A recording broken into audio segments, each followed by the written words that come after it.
The handstand to bridge, I think it's a good skill, but we're definitely talking, it's definitely at the end of the beginning level gymnastics.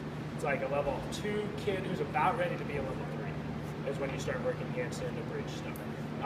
And so because it's a lot of weight on their shoulders, and it can be a dangerous skill if they collapse. Usually you kind of have to gauge and see if the kid's pretty strong enough to do the skill. So what I would do, I would recommend is before they ever do handstand to bridges, that they can do a pretty good handstand. So you have to be a nice tight handstand, so come over here nicely.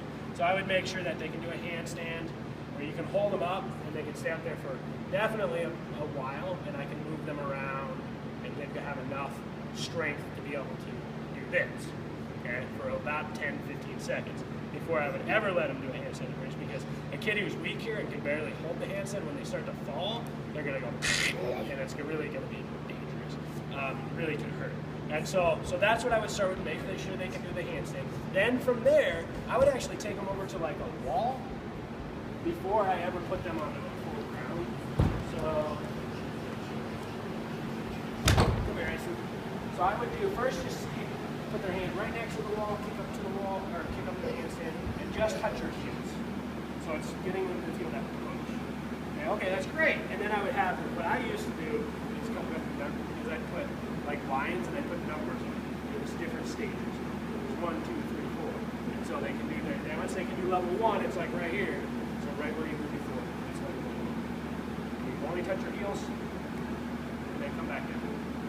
Now level 2 is going to be like right here. Just your heels, and then back in. And level 3 is going to be right here. Now this is the hardest.